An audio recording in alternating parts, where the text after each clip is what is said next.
Bem-vindo ao canal Podcast Conversar.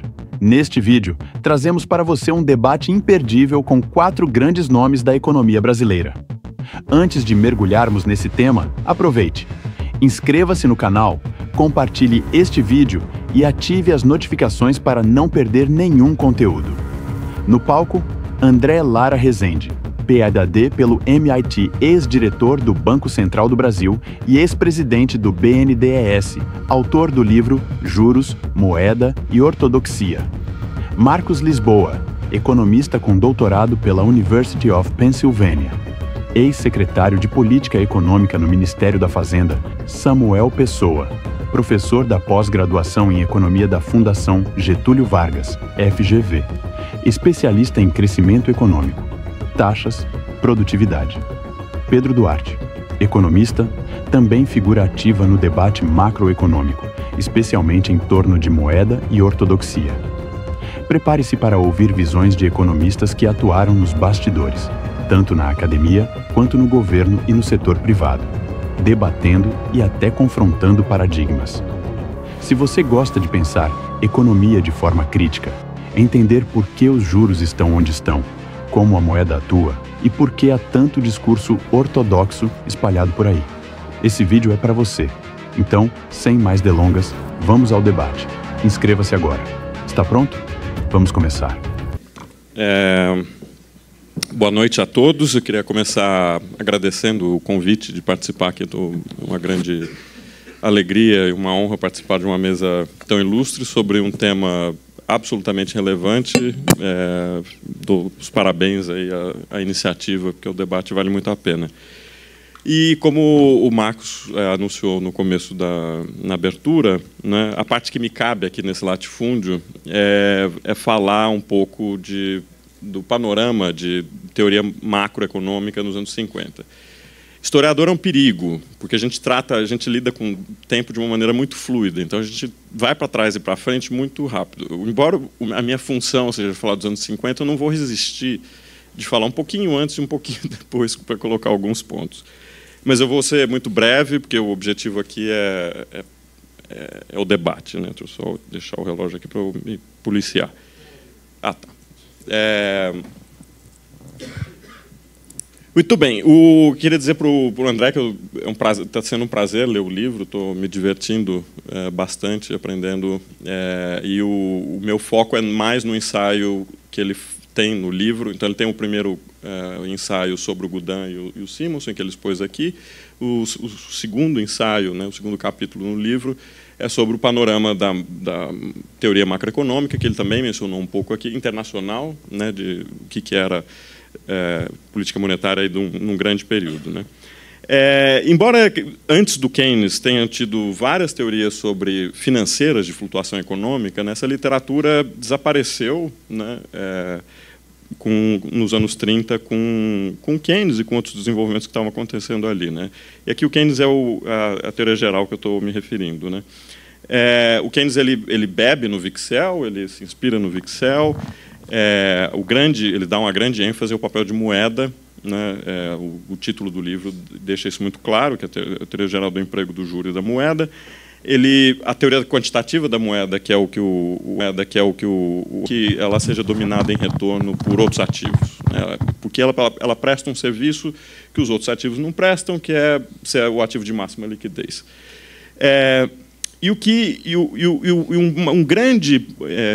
Um papel importante dessa discussão sobre moeda no Keynes é falar de política monetária, e ele traz a ideia da armadilha da liquidez, que é um caso em que a demanda por moeda é inelástica, né?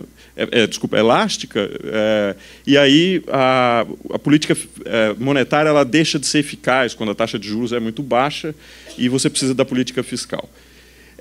Essa preocupação sobre causalidade de moeda para a renda, né, o modelo de determinação da renda de curto prazo, passa a ser o grande motivo de debate entre os keynesianos, os seguidores do Keynes, e os anti-keynesianos que vieram logo em seguida, né?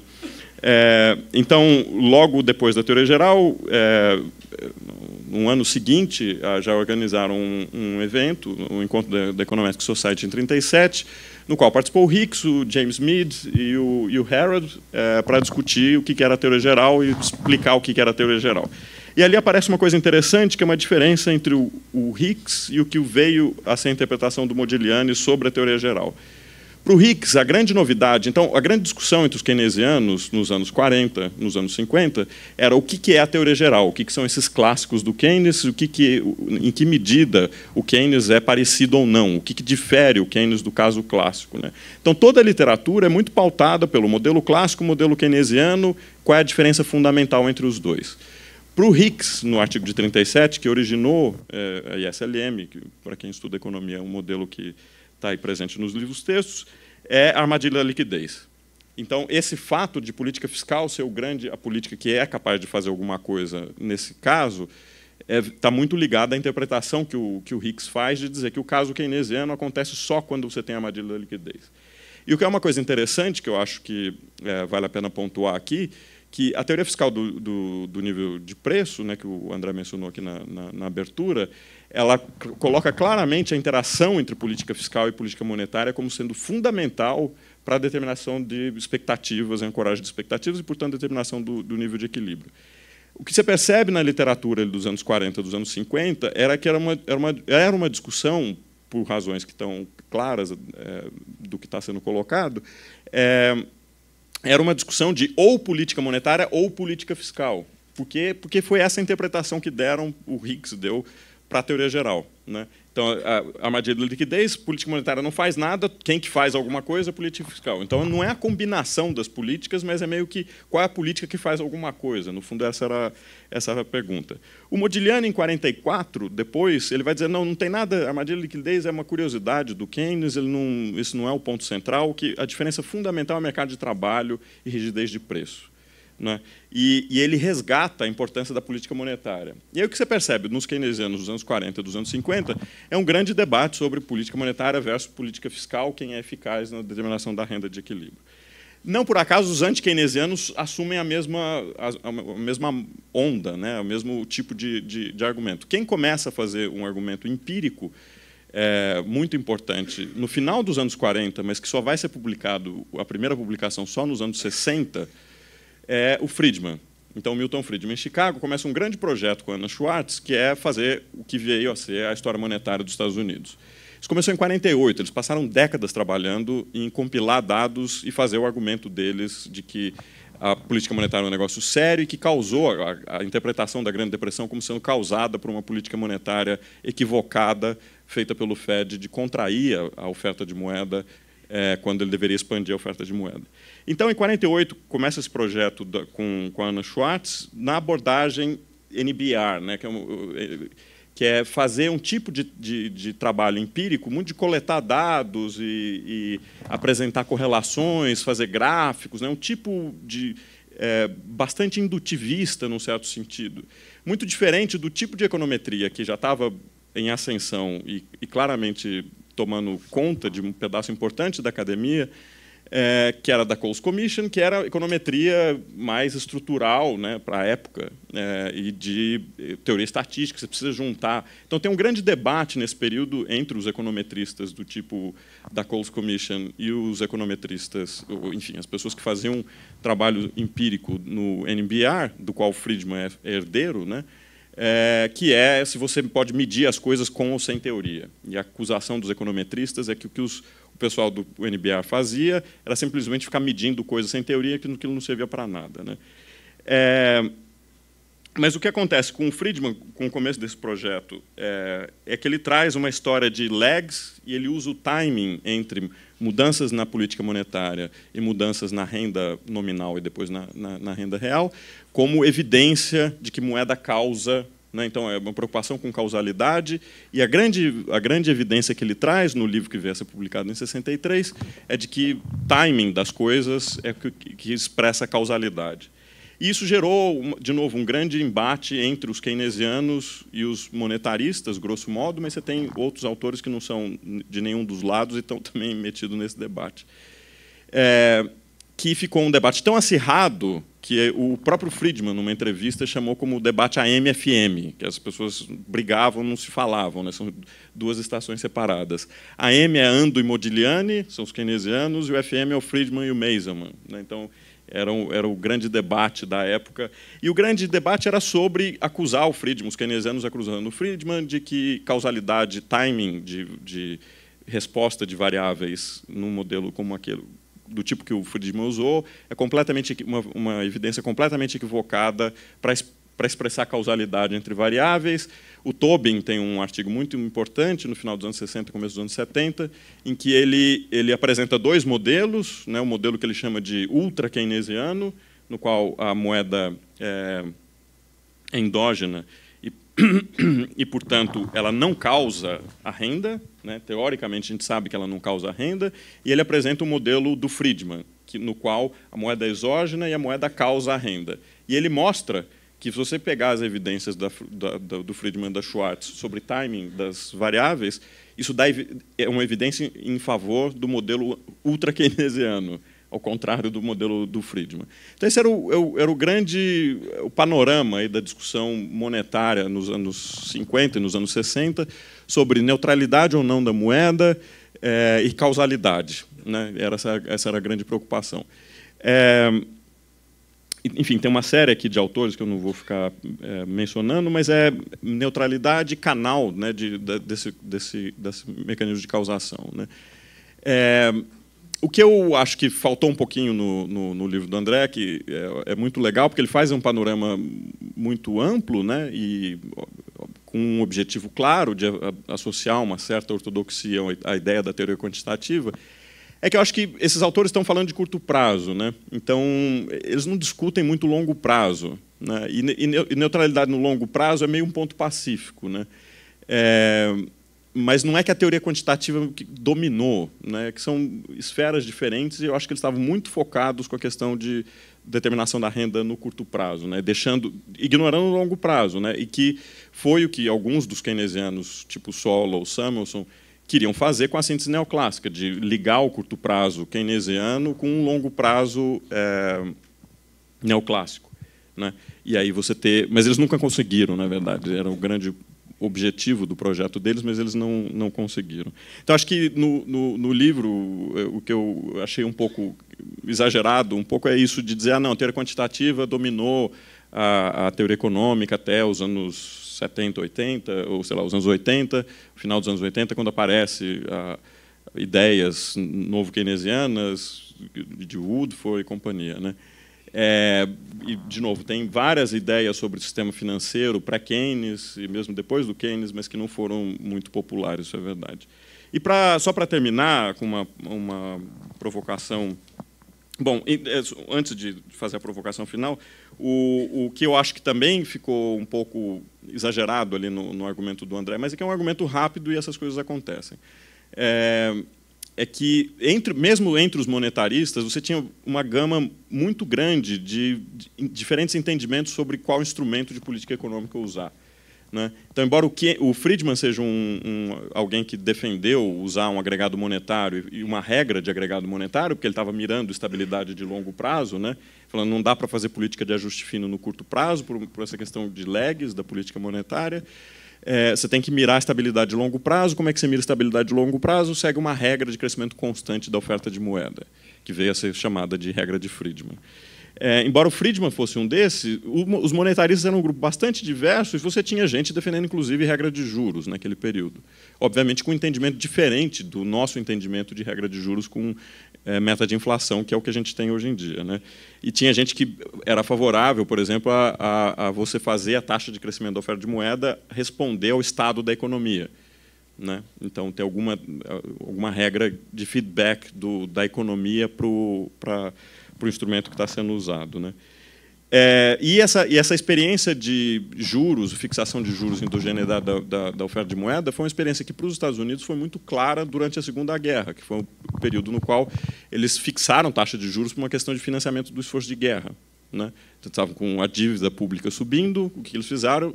Fixaram taxa de juros nominal, que isso significa dizer? Significa dizer que a oferta de moeda é endógena, e essa era uma experiência que os monetaristas tinham muito em mente, né?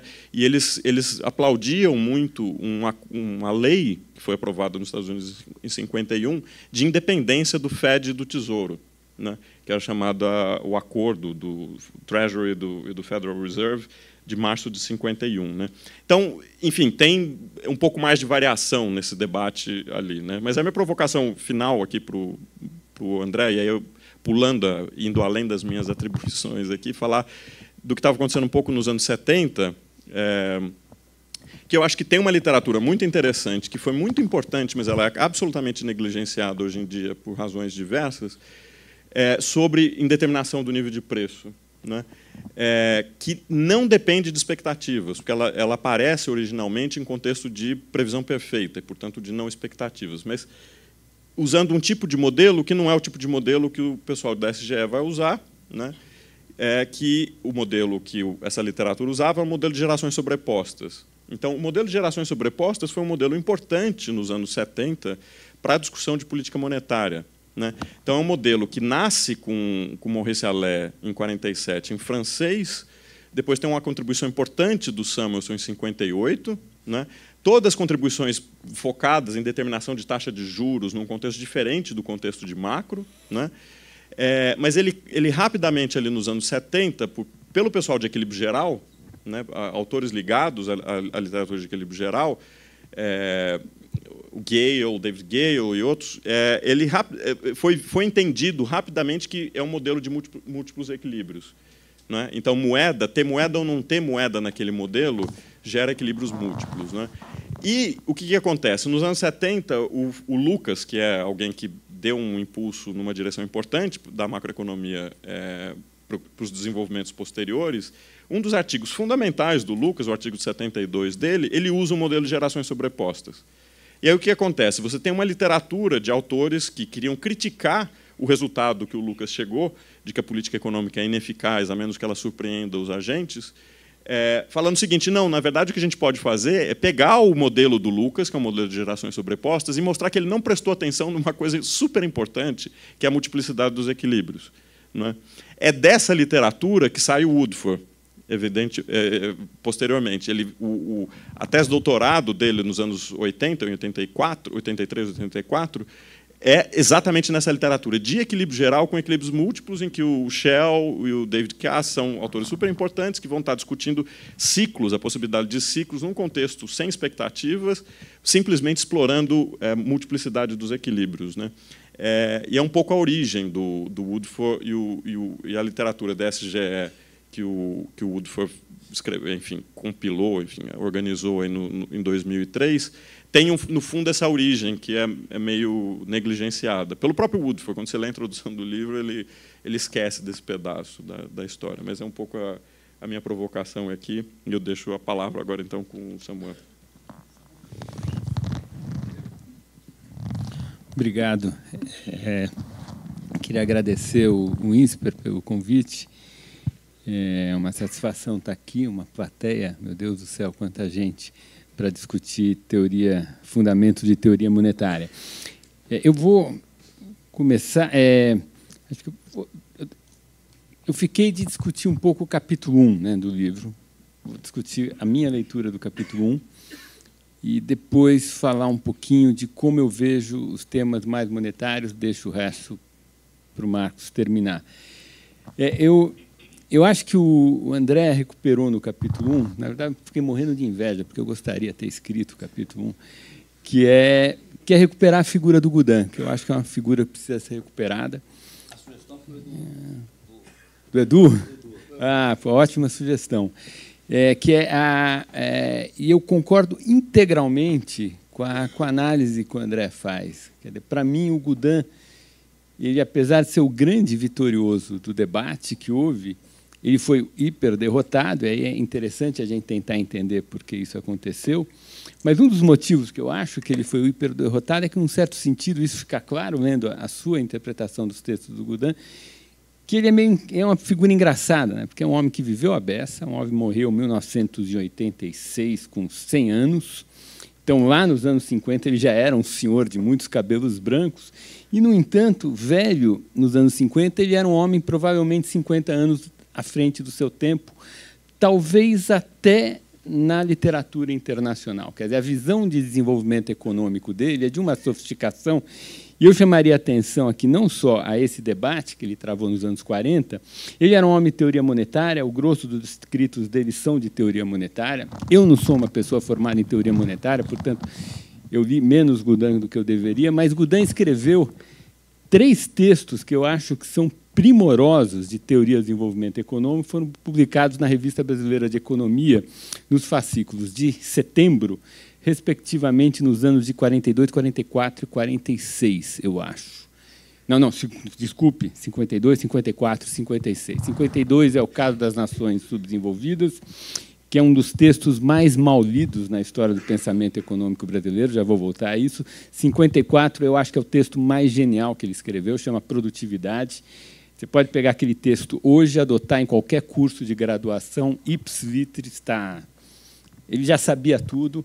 E 56 é um texto mais associado à questão do planejamento, retomando os debates dos anos 40. E ele, de fato, ele tinha uma visão de desenvolvimento econômico que é a que a gente tem hoje internacionalmente, como processo de desenvolvimento institucional.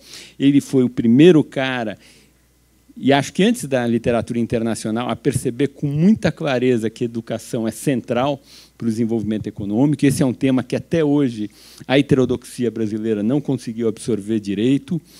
E ele percebia que o ativismo tem um espaço limitado para conseguir promover desenvolvimento econômico e notava a necessidade de poupança. O texto, eu acho que ele não escrevia muito bem. Esse texto, o Caso das Nações Subdesenvolvidas, que é o texto mais famoso dele, porque se houve esse debate nos anos 40, do Goudin com Roberto Simons, na verdade houve um outro debate, que eu acho que esse foi um debate mais intenso, que foi o debate do Goudin com a CEPAL. Foi um debate meio surdo, não totalmente surdo, porque esse texto, o Caso das Nações Subdesenvolvidas, ele escreveu depois que ele leu o Prebisch, e quando ele leu o Prebisch, ele é um cara muito aberto, ele pediu para o Celso Furtado traduzir o texto do Prebisch, que foi publicado na Revista Brasileira de Economia, quando ele era o editor, e saiu primeiro publicado o texto do Prebisch em português, o que saiu em espanhol. Ele promoveu, naquela época, ele era diretor do Instituto Brasileiro de Economia, e nos anos 50 ele promoveu uma série de debates super interessantes, de altíssimo nível, que estão nas páginas da Revista Brasileira de Economia dos anos 50, e trouxe o Jacob Weiner para defender uma visão mais ortodoxa do processo de desenvolvimento econômico, trouxe uma série de economistas que tinham uma visão mais intervencionista, e naquela época, nos anos 50, no meu entender, o campo do desenvolvimento econômico ele estava capturado pelo keynesianismo. O Keynes, ele foi a experiência do Keynes foi tão avassaladora que, de certa forma, ele inibiu a pesquisa no campo do crescimento econômico durante 30 anos. Acho que a gente só se libertou do keynesianismo, da engenharia, do mecanicismo no processo de desenvolvimento econômico com Douglass North nos anos 80, que recuperou Adam Smith para o campo do desenvolvimento econômico.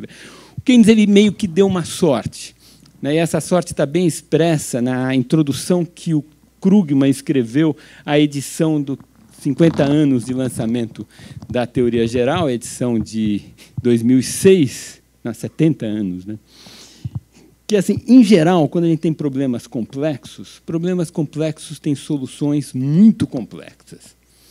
O Keynes se deparou na vida com um dos poucos casos em que tem um problema muito complexo, que é o equilíbrio de uma economia de mercado abaixo do pleno emprego, que tem uma solução de engenharia, o ativismo da política monetária e fiscal, que consegue, com uma certa simplicidade, resolver o problema. Então, Keynes se deparou com um caso raro de um problema muito complexo, que tem uma saída meio mecânica, meio de engenharia simples, e, de certa forma, a teoria econômica, e inclusive o campo do desenvolvimento econômico, ficou capturado com essa maravilha que foi a construção do Keynes. Então, a gente ficou... quando eu falo a gente, é o Banco Mundial, a FMI, as instituições multilaterais, os acadêmicos, ficou os anos 40, 50, 60, até os anos 70, procurando alguma engenharia ou alguma mágica, não mágica, né, mas algumas alavancas que algum formulador de política econômica, alguns botões que pudessem ser apertados e gerasse desenvolvimento econômico. Então, uma hora é escassez de poupança, escassez de capital, depois lá na frente é capital humano. E, na verdade, a gente foi aprendendo que crescimento econômico é dessas questões muito complexas, que não tem solução simples e que, por trás dele, tem essencialmente um fenômeno de desenvolvimento institucional.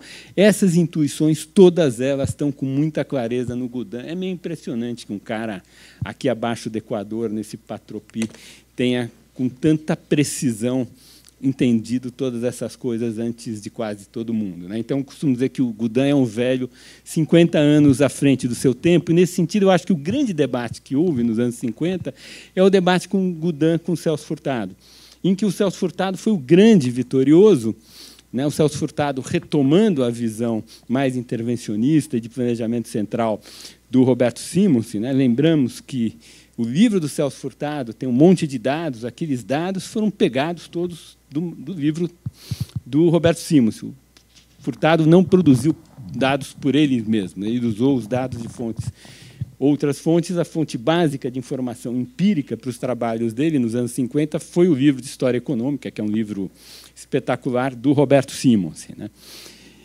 Agora, a discordância que eu tenho com relação ao primeiro capítulo é que não me parece que o que fez com que nós não conseguíssemos entender a mensagem do Godin seja a dificuldade do Godin tratar o problema monetário. Eu acho esse corte interessante. Quer dizer, a gente tem uma questão monetária, uma questão mais de curto prazo, e temos uma questão mais de longo prazo, uma questão de desenvolvimento econômico. Eu acho que, até hoje, por exemplo, a heterodoxia brasileira tem enorme dificuldade de lidar nesse tema dos dois pontos de vista. Quer dizer, a heterodoxia brasileira trabalha no curto prazo com um modelo em que tem uma ideia de que há ociosidade de recursos permanente. Então, a heterodoxia brasileira tem uma enorme dificuldade de entender o problema inflacionário brasileiro e o problema dos juros reais elevados como fenômeno de equilíbrio. E, por outro lado, a heterodoxia brasileira também tem uma visão mecanicista do processo de desenvolvimento econômico, tem uma leitura que eu acho que é equivocada das experiências de desenvolvimento dos países de desenvolvimento recente no capitalismo, que são os países asiáticos do pós-guerra, são os países que conseguiram superar a armadilha de liquidez. É por isso que sai todas essas saídas, essas ideias meio malucadas, tipo BNDES, indústria naval e etc., que é uma leitura equivocada do processo de desenvolvimento da Coreia, né? A Coreia teve instituições, teve educação, teve muita poupança, teve muito trabalho. Não foi o BNDES coreano que produziu o desenvolvimento coreano, foram essas outras coisas, foram inclusive instituições muito sólidas que geraram os incentivos corretos para haver acumulação de capital nos setores mais rentáveis. Mas, então, a gente tem essa dicotomia entre curto prazo e longo prazo. Ora, eu vou aqui dar uma de... Como chamou aquele juiz do TSE que liderou aquela fatídica reunião? E eu vou usar o André Lara dos anos 80, né, para contrapor ao André Lara de agora. O que a gente aprende de toda a tradição do pensamento inercialista brasileiro, do combate à inflação? Que eu acho que não tem nada de heterodoxo, né? Se a gente pegar um modelo ISLM, versão log linearizado, com expectativas racionais, supor uma política monetária passiva, o melhor preditor da inflação futura é a inflação corrente. E é assim que eu leio a ideia de expectativas racionais que gerou, que está na raiz do plano real. E me parece uma ideia, na verdade, bastante ortodoxa. Não vejo nada de heterodoxa nessa ideia. O que tem nas raízes tem uma certa taxonomia dos processos inflacionários. Você tem inflação muito baixinha, tem inflação média e tem inflação muito alta. Inflação muito baixinha a gente consegue combater, a gente está vendo como faz. Inflação muito alta, quando o processo de remarcação de preço começa a ser mais sincrônico, se a gente conseguir criar uma moeda indexada que resolva o problema de assincronia da remarcação de preços, a gente consegue combater a inflação com custo social relativamente baixo. O que a gente tinha aprendido da literatura inercialista é que inflações médias, tipo o quê? Tipo o que está acontecendo na Argentina agora, 30% ao ano, até 100% ao ano. O combate de inflações médias é muito difícil, porque você nem tem uma inflação muito baixa, que uma pequena ociosidade de fatores consegue trazer a inflação para baixo, nem tem uma inflação, nem está no caso das hiperinflações, em que ocorre completa coincidência da remarcação de preços, que permite estabilizar a economia sem muito custo social. As inflações medianas, 30% ao ano, 100% ao ano, essas inflações são muito difíceis de serem eliminadas. Não é por outro motivo que a profissão passou a ter uma enorme aversão à inflação. E esse é outro tema que me espanta como a tradição heterodoxa brasileira não absorveu. É só olhar o que se fez no Brasil, olhar o que a heterodoxia fez na Argentina e o que a heterodoxia fez na Venezuela. Tem uma enorme tolerância da heterodoxia latino-americana com inflação, que é um tema que precisa ser melhor abordado pela nossa academia. Ora, o que ocorreu lá nos anos 50, e a gente viu isso dos anos 50 até o Plano Real, é que a nossa sociedade, e a gente tinha uma economia política, e nessa economia política o empresariado tinha assim, um peso preponderante, a nossa sociedade tinha uma aversão a qualquer custo de curto e médio prazo da desinflação para que nós conseguíssemos construir um equilíbrio com inflação baixa, mais perene, e conseguíssemos ganhar no futuro. Essa dificuldade ela perpassou a nossa economia do pós-guerra até o Plano Real. Eu me lembro, segundo do que meu pai se lembra, o processo inflacionário no Brasil começou quando o serviço de bondes da Light foi estatizado, e logo após essa estatização houve, acho que, uma triplicação do preço das tarifas de bonde aqui em São Paulo. Isso acho que foi 40, alguma coisa assim. E aí a gente entrou numa sequência de crescimento da inflação, que houve algumas interrupções. Por exemplo, o programa de ajuste econômico do governo Castelo Branco é uma dessas interrupções.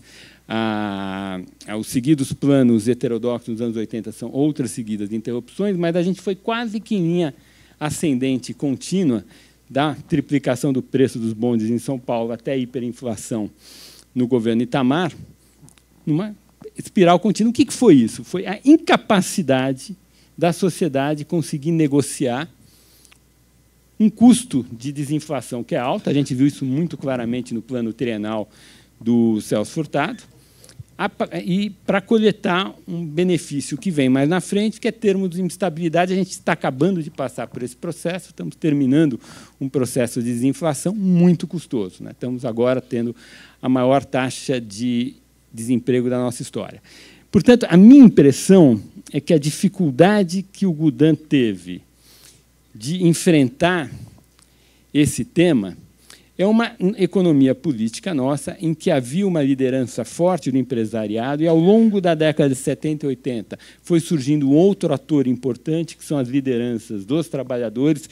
A gente vivia nos anos 70 e nos anos 80 um pacto inflacionista entre as organizações representantes do capital, as organizações representantes do trabalho, cada uma remarcando seu preço, remarcando os salários e jogando a conta para o interesse difuso, que era o grande prejudicado com a aceleração constante do processo inflacionário. Eu acho que isso não está tanto associado ao problema da teoria quantitativa da moeda, mas isso está associado a um problema inerente e que não tem solução técnica até hoje, que é como que se combate inflações de nível médio sem grande custo no médio e curto prazo. A gente não sabe fazer isso. O caso que a gente tem para o primeiro mundo foi a desinflação do Volcker, muito bem sucedido e com custo brutal de desemprego para aquela economia. Então, essa é um pouco a leitura que eu faço do Goudin. Acho que a dificuldade que o Goudin teve de convencer a sociedade da sua visão de mundo a respeito do processo de desenvolvimento econômico está associada a outra dificuldade, não tanto aos custos sociais e desinflação, mas está associada ao modelo mental das nossas elites. Quer dizer, o Goudin percebeu, muito antes do NOF, o caráter institucional do desenvolvimento econômico, que, no meu entender, Eduardo Janetti me corrija se eu estiver falando muita bobagem, é uma ideia que já está muito clara no Adam Smith. É por isso que eu digo que o Douglass North foi o cara que reensinou a profissão, o Adam Smith, e ele percebeu, inclusive, o papel da educação no desenvolvimento econômico. Ora, esses dois insights são insights que a esquerda latino-americana e a heterodoxia brasileira, em particular, não conseguiram dar até hoje. O Goudin, essencialmente, perdeu esse debate. Ele perdeu esse debate porque o modelo mental das nossas elites, e aí isso vale para a esquerda quanto vale para a direita, é um modelo mental que localiza as causas do nosso subdesenvolvimento fora da gente. A gente não consegue olhar para o próprio umbigo. Isso é muito claro, por exemplo, na obra do Celso Furtado, se você acompanha os escritos do Celso Furtado ao longo de 40 anos. Nos anos 50 eram perdas internacionais, nos anos 60 eram os déficits da balança de rendas, da conta de rendas que gerava perdas internacionais. Nos anos 70 era a lógica de acumulação capitalista numa sociedade que o capital era externo e que isso dificultava a construção de modelos nacionais. Nos anos 80 era a dívida externa que espoliava a sociedade e impedia um projeto nacional autônomo de desenvolvimento, e etc. Era uma compulsão de olhar para fora. Nunca conseguiu olhar para dentro e disse, gente, com essas escolas não vai dar para ter desenvolvimento econômico. É meio trivial. Essa trivialidade, o Celso Furtado, em 40 anos de vida produtiva, nunca conseguiu ter. E foi este modelo mental das nossas elites, que são incapazes de olhar para fora do Brasil, para dentro do Brasil, para o nosso umbigo, e sempre colocam a causa do subdesenvolvimento como algum problema externo nosso, é que fez com que o Goudin fosse impossível de ser entendido. Porque entender o Goudin significa você mudar completamente a sua percepção das causas do subdesenvolvimento. Eu acho que as nossas elites não estavam preparadas para essa mensagem. Tenho dúvida se elas estão preparadas hoje. Para terminar minha intervenção, com relação ao resto do livro, eu tive a seguinte dificuldade. Quer dizer, a gente sabe, se a gente tomar os modelos de gerações sobrepostas que você mencionou nos anos 70, e o Wallenstein produziu bastante coisa nisso, esses modelos de gerações sobrepostas eles são naturais, apesar de eles serem super esquisitos para adotar em moeda, mas, do ponto de vista formal, foi uma estrutura originalmente usada para a teoria monetária, porque você consegue ter um motivo natural para a moeda existir. Porque, como você tem diferentes gerações, e essas gerações, tem gente nascendo, gente morrendo, e tem dificuldade de conexão entre essas gerações, a moeda pode, eventualmente, ser uma possível conexão, e é nesse sentido que a moeda aparece naturalmente. Evidentemente, nesse mundo, em vez de moeda, títulos de dívida é alguma coisa muito superior, e por isso que essa literatura desapareceu, mas essa literatura deu uma origem a uma enorme literatura, que o líder é aquele professor da Pensilvânia, o Randall Wright, que é uma teoria de microfundamentos de teoria monetária. E que é uma teoria que acho que está meio esgotada. Eu estou meio faz tempo que eu não volto a essa literatura. Tudo isso para dizer para vocês o seguinte: a gente não tem uma boa teoria monetária, tá? Não tem. A vida é dura, não tem. A gente não sabe. A gente não consegue construir uma estrutura formal a partir de microfundamentos consistente em que moeda apareça como um equilíbrio. Assim, não tem. Então, todos os modelos monetários que a gente usa empregam algum tipo de atalho para tratar de moeda. Tem inúmeros atalhos, eu já fiz alguns artigos com alguns, todo mundo usa, e esses modelos que a gente tem no livro do Woodruff, todos eles têm um atalho lá dentro para fazer com que apareça uma variável M com índice T naquele negócio. E a gente sabe também que esse mundo monetário, em que a moeda não entra naturalmente, você tem que forçar lá, usar algum atalho para colocar moeda, no mundo de expectativas racionais, que é uma hipótese hiper forte, vários resultados podem acontecer e coisas super esquisitas podem acontecer nesse modelo. Então, o que eu senti falta é uma parte mais empírica. Quer dizer, me parece que tem uma literatura empírica grande e o modelo tradicional, a nova ortodoxia do sistema de metas de inflação, com uma regra de Taylor, essa nova ortodoxia ela tem uma quantidade relativamente grande de evidência empírica que a sustenta. Mesmo para os Estados Unidos agora, em que a gente tem uma situação limite, que atingimos um limite de juros zero, Mas a gente tem que lembrar que, nesse mundo em que a gente atingiu o limite de juros zero, foram usados instrumentos alternativos. O mais importante deles foi o quantitative easing, e o que o quantitative easing fez foi mexer toda a estrutura a termos da taxa de juros nos Estados Unidos, e tem alguma evidência empírica que o quantitative easing ele funcionou como se tivéssemos tido uma taxa básica de juros negativa. A gente sabe que não pode fazer isso, que tem uma limitação a isso, mas tem alguma evidência empírica de que o Fed Fund efetiva no período da crise chegou a quase menos 4%. Fed Fund real efetiva. Por quê? Porque a capacidade do Banco Central de comprar títulos de longo prazo e, portanto, mudar toda a estrutura a termos da taxa de juros tem um impacto que seria equivalente a uma Fed Fund negativa de uns 4%, 5%. E, portanto, a gente não teria tido uma queda maior do salário real, porque a política monetária, ela, na verdade, foi o que deveria ser e ela funcionou.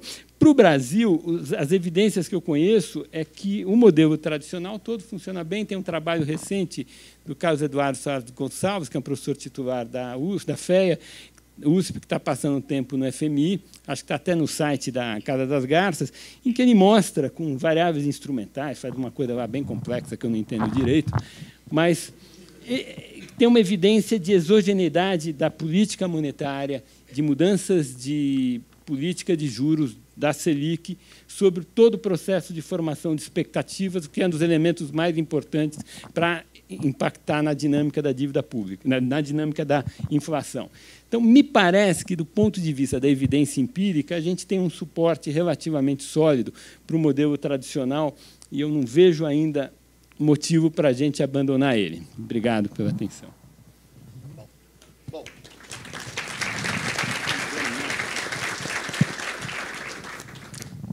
Vamos lá. Então, eu me cabia aqui discutir um pouco, talvez, a parte mais polêmica do livro, mas deixa eu dar, e aí eu vou dar alguns passos atrás. Quer dizer, eu fiz economia nos anos 90 e venho de equilíbrio geral, né? E, para quem vem de equilíbrio geral, equilíbrio geral é teoria econômica, né? Então, a teoria econômica, você procura modelar como todo mundo se comporta, tem interação, tem ativos financeiros, é um mundo mais complicado. A gente olha para a macroeconomia e acha que aquilo é meio um caixa preta, né? Essas são umas hipóteses que aparecem assim, de meio de paraquedas para fechar os modelos, ter as narrativas. Enfim. Deixa eu começar com uma provocação, né? Já para tornar a coisa mais divertida, né? O Keynes falava que antes dele eram os clássicos, né? E ele teria uma nova teoria. Para mim, o Keynes faz parte dos clássicos, né? O Keynes é a maneira velha de fazer economia, né? E a maneira velha, que é uma maneira de narrativas, né? Você conta histórias. Nesse sentido, o Keynes não é diferente do Hayek, por um lado, ou do Marx, por outro, né? Keynes é um economista antigo, né, que conta história. Você pode gostar da história mais, pode gostar menos, e bacana, né? E as pessoas ficam discutindo o que Keynes realmente quis dizer, né? Podia estar numa escola de economia, pode estar numa igreja, né? O que eu proponho o que não quer dizer que não tem insights geniais do Keynes. Não tem insights geniais do Keynes. Tem insights geniais. Como tem no Marx, como tem no Ricardo, como tem no Smith. Acho que a gente exagera um pouco o que eles diziam. Tá? Você falar, você disse isso, vou falar como é que é. Mas, enfim. Mas o Keynes é a economia velha. É a economia das histórias. Olha, eu pensei bem e eu vou explicar o mundo dessa maneira. Legal. Pode explicar de outra, né? Eu até escrevi isso num artigo que ficou curto demais, tem que fazer maior, sobre o Arrow, que eu acho que a economia de verdade, começa lá na virada na Segunda Guerra Mundial. Um livro clássico antes, um depois, né? Que é o do Hicks, o Valor Capital, e o do Samuelson, que ele disse que escreveu em 39. Né? Acho que ficou tinha lá uma disputa com o Hicks, né? Que é meio... E por que eu digo que a economia nasce ali? Porque deixa de ter narrativa. Parou de ser narrativa. Não tem uma história. Não tem ortodoxia. Esse é o meu primeiro embate com o André. Não tem ortodoxia. Não existe isso. Ortodoxia na economia. Não tem uma economia que diz que o mundo é assim, e aí todo mundo acredita e segue, né? E a gente briga. Não existe isso na economia. O que define a economia não é uma visão de mundo. Não é se política monetária é por A, por B, se fiscal é por A, por B, se mercado funciona, se não funciona. E essa é a provocação. Eu sei que eu estou sendo polêmico aqui. Não é para animar mais da noite, né? Uma terça-feira à noite, vamos animar. E o André merece uma boa provocação, né, para ficar mais divertido aqui. Eu gosto, eu sei disso. Aqui. Então, para mim, a economia nasce nos anos 50. Vai, ali. Na pós-segunda guerra, quando nasce a economia. E aí não tem ortodoxia, não tem essa coisa, a política monetária tem que ser assim, tem que ser assado. Você não é um carimbo das coisas que você acredita sobre o mundo. O que nasce com Hicks e com Samuelson, e vários outros, é uma linguagem. É uma maneira de tratar o problema. Os teoremas do Allman sobre a impossibilidade de concordar que se discorda, e os princípios da revelação, e aí a lista é interminável. Entre o que a gente descobriu também, tem um resultado profundamente incômodo. Ia ser descoberto antes em jogos, conhecido como teoremas, isso ninguém escrevia, e depois, a parte mais difícil, mostrou-se que era verdade o modelo de equilíbrio geral também. Né? Não proíbe nada. Qualquer resultado em jogos é possível. Em quantidades é possível no modelo de equilíbrio geral, com mercados completos, preferências homotéticas, blá, blá, blá, por todas as hipóteses que você quiser. Anything goes. Né? Mantel provou a primeira vez, Hugo Sonnenschein ampliou, e o Debré fez a versão mais elegante, como usual. Isso aí está desde os anos 70. Tudo pode acontecer. Essa teoria, esses modelos que vocês aprendem em micro, para quem fez economia, proíbe nada. Por isso que eu digo que é uma linguagem, é uma maneira de escrever, é uma maneira de formalizar. Por quê? Porque se a lógica está bem estabelecida, você aprende com as proposições, resultados, de novo, que tem resultado mais, que mudou mais as ciências humanas no século XX do que o do Arrow, a tese doutorada do Arrow. Acabou com o utilitarismo, fundou uma área nova do pensamento, que é Social Choice Theory, né? Mudou toda a discussão de ciência política. É um terremoto. Né? No meu artigo eu comparo, né, aos dois teoremas do Gödel e aí não teorema, é um resultado, o princípio da incerteza do Heisenberg. Né? Então, são os três resultados, você fala assim, caramba. Né? São os três grandes resultados da impossibilidade do século XX. Né? Então, a teoria ensina, você aprende, nesses casos tal resultado vale, nesses casos você não vai observar isso, não pode, é proibido. É lógica. Mas ela não proíbe nada. Então, saber que resultados estranhos podem acontecer, a gente sabe. Você quer um resultado... Aqui no Brasil é engraçado, volta e meia eu leio os economistas heterodoxos que falam assim, não, porque a economia tradicional não é compatível com movimentos caóticos, processos dinâmicos complexos. Eu não sei que história de economia estudaram, né? Porque qualquer dinâmica de preço e quantidade que você escolher, eu construo um modelo de equilíbrio geral careta que vai gerar exatamente aquele resultado.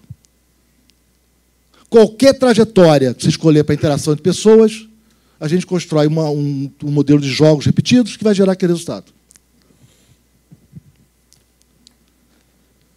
Então, falar em ortodoxia, para mim, é estranho. Meu primeiro ponto. Porque eu não sei nem o que é ortodoxia. Segundo, teoria quantitativa da moeda, eu acho que eu quando estudei já não tinha mais. Então, eu não sei como é que era antes. Mas não me parece, quer dizer, ela foi o instrumento da política monetária durante um certo período. Mas acho que o ponto do Pedro é importante, ela jamais foi consensual. Ela teve sempre um imenso debate sobre como é que se dá. Quer dizer, nunca acho que houve uma ortodoxia dominante e que todo mundo seguia a cartilha. Acho que é importante separar o que é a prática de Banco Central e de analistas de conjuntura do que era o debate na academia. Não havia essa unanimidade, de jeito nenhum. Era todo mundo, cada um para um lado. Era um debate riquíssimo que tinha. Né? Mais ainda, a ideia da moeda neutra, o Friedman, que é considerado, né, o grande monetarista, fez aquele calhamaço para mostrar como a política monetária conservadora do momento errado pode ser um desastre.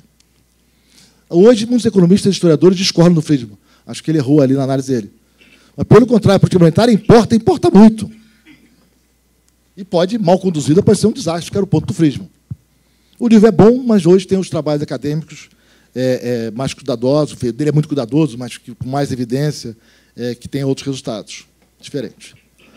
Então primeiro, eu acho que não existia essa ortodoxia quando você ia para a academia. Existiam visões, modelos que usam essas grandes abordagens, jogos de equilíbrio geral, para tentar formalizar o tema de política monetária, e tinha casos em que, de um jeito, casos de outro, Tinha gente tentando formalizar Vixel desde sempre. Então, esse é o primeiro ponto da minha parte. Acho que nunca teve isso, né? Acho que vale para o debate, provoca. E eu acho que no debate da prática monetária, sim, mas na academia, não. E, de novo, como a gente sabe que tudo pode acontecer com os modelos mais caretas, não tem como achar que tem um jeito de fazer. O segundo ponto da economia que vem em paralelo a esse, e essa foi talvez a grande sacada do Keynes, que me gerou problemas depois, mas quer fazer um modelinho... Tinha um problema muito difícil, que é o que o Samuel descreveu. Não acho que exatamente tinha uma solução fácil para o problema difícil. E aí é mérito e desmérito do Keynes. De um problema muito difícil, que é como é que você estuda flutuações macroeconômicas de curto prazo. Estava aquele pessoal de Cambridge, que, enfim, só conhecia a si mesmos, né? Tentando descobrir, tinha Robertson, tinha todo mundo, Myrdal, todo mundo ali. Myrdal não, daqui a pouco eu lembro. Ficando velho, a memória vai. Chamava-se, né, dos anos da grande teoria, que eu acho que é um desastre de confusão. Aquilo, para mim, é uma torre de Babel. Ninguém sabe muito bem o que está falando. Eles não se entendem, né? Mas é aquele desastre. Como é que eu faço política monetária? Como é que eu faço política fiscal? Qual é o modelo para pensar isso? Ninguém conseguia. Não tinha nem mesmo a teoria dos preços arrumada. E aí o Keynes teve uma ideia genial. É meio que nem o Ricardo. O que é engraçado que o Keynes implica com o Ricardo, ele foi igualzinho ao Ricardo, né? Ele falou assim, já sei, vou fazer um modelo simplificando tudo. Vamos supor que o consumo varia com a renda. Por quê? Vamos supor, não complica. Vamos supor que o consumo varia com a renda. Vamos supor que investimento cai com taxa de juros. Por quê? Vamos supor. E olha que engraçado, que o Keynes é o cara que fala da falácia da composição, né? Ele fala, não, vamos lá, bora. E aí ele faz, no fundo, alguns argumentos muito simples, que não tem nenhum fundamento da cabeça dele, mas que depois, arrumado por Hicks e Hansen, vira um modelinho bem bacaninha, que você não sabe muito bem de onde vem, que é meio uma caixa preta, mas que você pode usar empiricamente, porque é genial. Você pode testar. Essa é a genialidade. É um toy model, meio precursor do solo, né? E que você pode testar. Foi incrível essa cara dele. Deu a sorte da econometria estar nascendo, naqueles anos 30. Acaba a Segunda Guerra, e esse outro lado da história, você começa a testar modelo. Você sai das narrativas para testar modelo.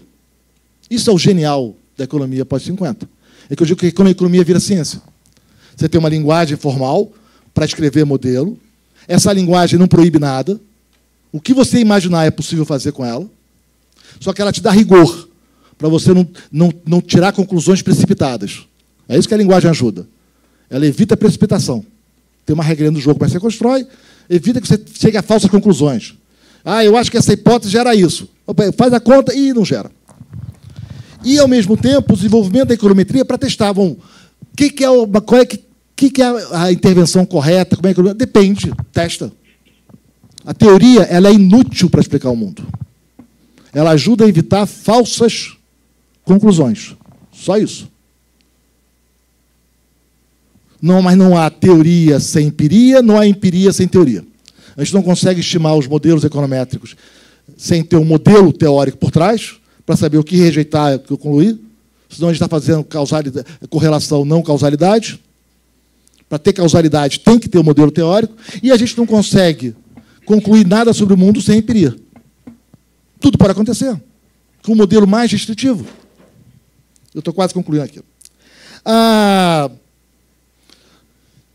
E assim que vai. O Keynes, por exemplo, se beneficia disso. Começa a surgir todas essas aplicações do modelo keynesiano, Lawrence Klein, um dos primeiros prêmios Nobel, começa a surgir daí. Vamos pegar aquele modelo e vamos testar. Será que a função consumo é linear, como o Keynes falou? Não. Será que tem consumo de curto prazo e de longo prazo? Vamos testar a função investimento. Tem lá o que do Tobin, testa isso, muda o modelo para cá. E vira uma agenda de pesquisa. Quando é que a política fiscal funciona? Quando é que a monetária funciona? Esse é um lado. Então, o que eu acho que o meu ponto em relação ao texto do André essa é a crítica aqui, parte da crítica que a gente fez do nosso artigo, é um pouco esse. Acho que a questão não é ortodoxia versus heterodoxia, ou visões de mundo que se... Não é isso. O debate é puramente empírico. Na teoria geral, modelos como do Cochrane, é fácil. Não é complicado. A gente faz ali. Né? E vou dar alguns exemplos disso, de coisas antigas. Até que a gente comentou, uma vez eu e o André almoçando, a gente conversou sobre isso. Né? Por exemplo, pega os modelos de equilíbrio geral com ativos nominais, que foi o que eu estudei na minha tese de doutorado lá, com David Cass, e Randall Wright. Todo esse pessoal está ficando velho, né?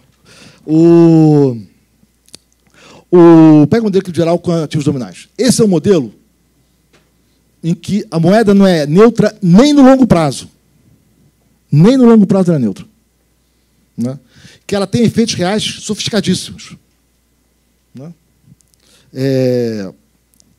Mais ainda, o David teve um artigo anterior com o Carl Schell, que é o modelo Sunspot, que eles mostram... você começa com o modelo de equilíbrio geral trivial. Pode ter equilíbrio único. Você sofistica as incertezas dos agentes. As pessoas... Para contar uma coisa anedótica, não precisa ser isso. As pessoas acham que a mancha solar afeta o mundo. A piada do David é porque o Jevons achava isso. O David tinha um humor meio engraçado. Ele foi meu orientador de doutorado, cabelão, ouvia rock alto. Era uma figura bem divertida, além de ter sido um espetacular economista. Imagina que a mancha solar afeta. Suponha que as pessoas acreditem nisso. Resultado que o David mostra com o Shell. Vai existir um equilíbrio em que a mancha solar afeta o preço das mercadorias. Esse é o modelo Sunspot. Então, as expectativas endógenas podem alterar. Se as pessoas acreditam em coisas, isso tem impactos reais.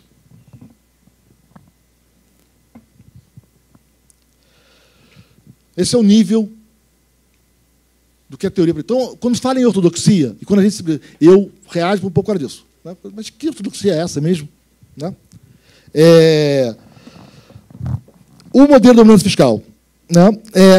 No fundo, uma vez eu fiz um artigo, até para os amigos, o Baixa estava organizando com o Crisóstomo lá no Rio, acho que em 2005, 2006, sei lá eu, que eu tentava falar isso. Quer dizer, quando a gente analisa no modelo de equilíbrio geral, com ativos nominais, política monetária, moeda aí tem que ser endógena, tá? É VIXEL. Para modelar direito, sem os truques do Samuel, tem que ser moeda endógena lá, VIXEL.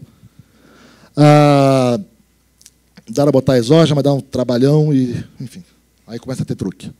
Quando você olha o modelo de equilíbrio geral com moeda endógena, né, vários períodos de incerteza e mercados incompletos, política monetária é um pedaço da política fiscal. No fundo, é tudo política fiscal. Quer dizer, no fundo, tudo que a gente fala de política econômica, seja fiscal ou monetária, é a mesma coisa. Por quê? Porque é alterar a transferência intertemporal de recursos. Não tem uma diferença formal, é a mesma coisa, a mesma restrição orçamentária. Isso é, o governo pode poupar, transferindo recursos para frente. Ele pode subir juros. Qualquer que seja o mecanismo, todos têm, do ponto de vista de equilíbrio geral, o mesmo impacto. Todos alteram a transferência intertemporal de recursos, entre hoje e amanhã.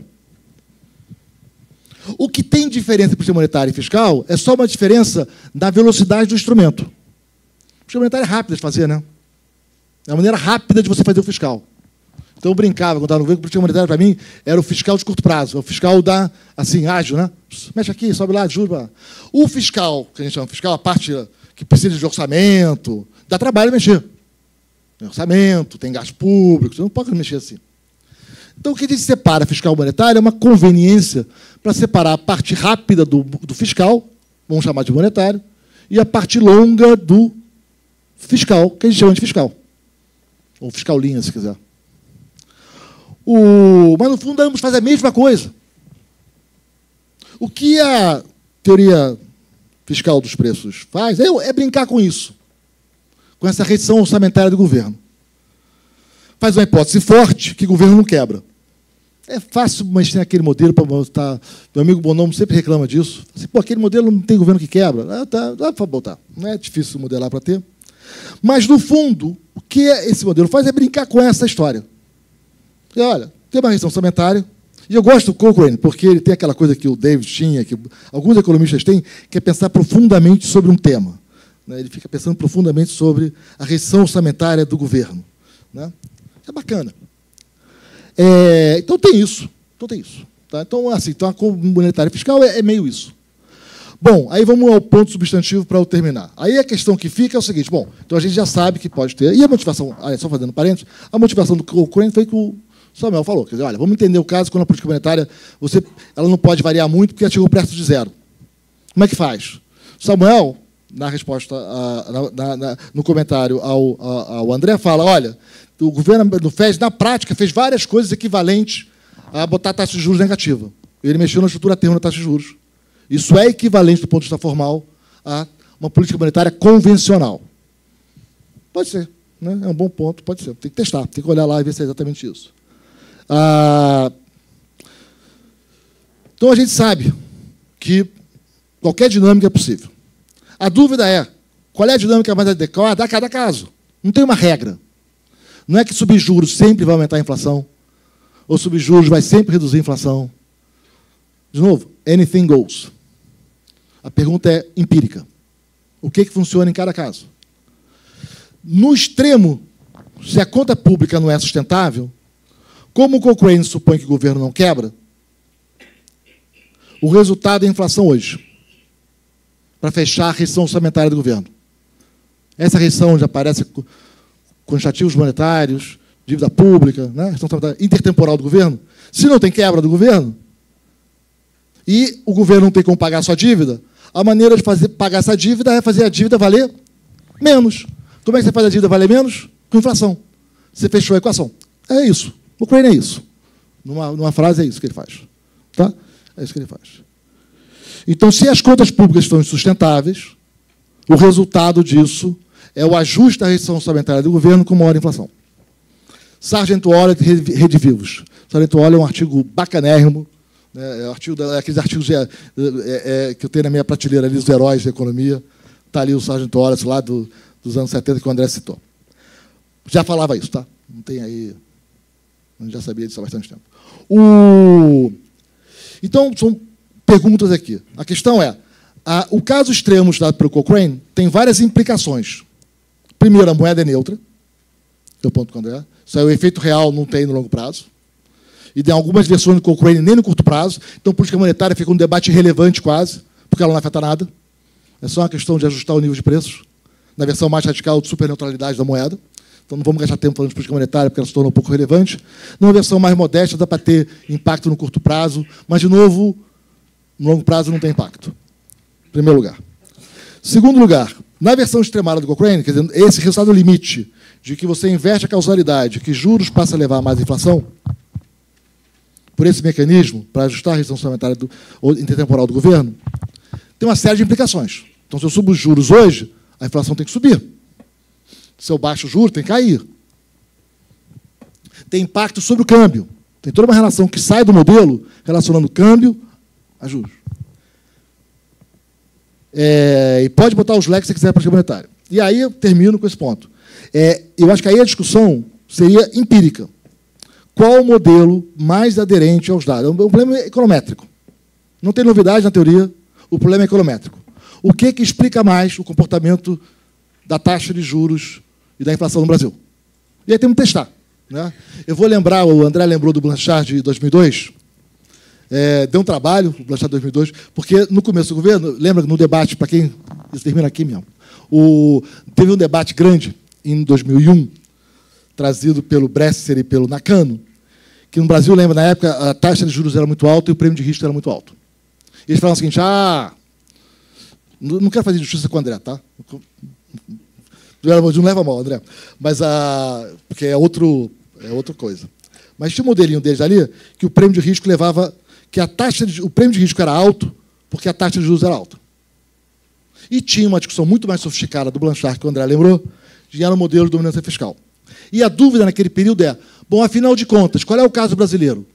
A gente está no mundo de dominância fiscal, Blanchard, está no mundo em que juros altos leva a prêmio de risco alto, e, nesse caso, para baixar a inflação e o prêmio de risco, o remédio é baixar juros, ou estamos no mundo convencional, em que, para baixar o prêmio de risco e para baixar a taxa de inflação, eu tenho que subir a taxa de juros. Então, é uma dúvida de prescrição de remédio. O governo subiu os juros, a inflação caiu e o prêmio de risco caiu. Eu acho que o debate agora, como o debate da governança fiscal ficou quente há algum tempo, é esse. Qual é o remédio? E aí, eu, como Samuel, o que eu senti falta, André, esse é o meu ponto. Então, meu ponto não é ortodoxia, não, modelo, diferença, não, nada disso. O meu ponto é, tudo pode acontecer, tem modelo que dá esses resultados. A dúvida é, o que se aplica ao caso brasileiro? E aí eu não conheço evidência empírica de que o caso da governança fiscal, hoje, com os dados disponíveis, se aplique ao Brasil. Então, a minha divergência é empírica. Podia se aplicar. Podia se aplicar. Houve uma controvérsia grande há 1 ano e meio atrás se estava se aplicando naquele momento. Fiz até um debate aqui na escola, grande, sobre isso, há 1 ano e pouco atrás, com o Loio e todo mundo. Enfim, e várias pessoas. A impressão, naquela época, quando a gente olhava que o problema fiscal estava maior ainda, 1 ano e meio atrás, era que a evidência não suportava o caso de dominância fiscal no Brasil com os dados disponíveis. Do jeito que vai a política, quem sabe daqui a 1 ano.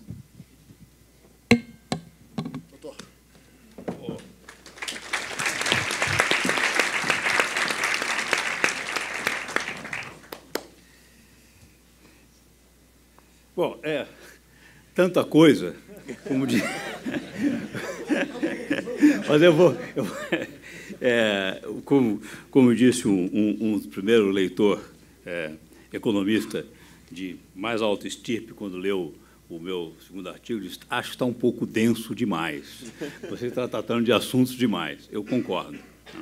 É verdade. E eu acho que talvez tenha sido um erro pôr o segundo ensaio sobre a história da teoria monetária como o segundo capítulo, porque ele é capaz de funcionar como uma barreira para os que não estiverem muito animados a continuarem a ler o livro.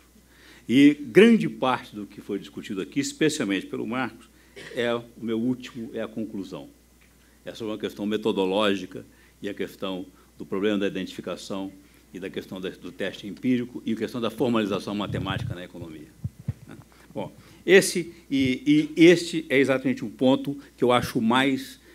primeiro, eu retomo, nesse último capítulo, na conclusão, um pouco da discussão que o Pedro colocou, sobre como foi um pouco a história, tanto o Pedro como o Samuel também disse isso, e agora o Marcos voltou a reprisar.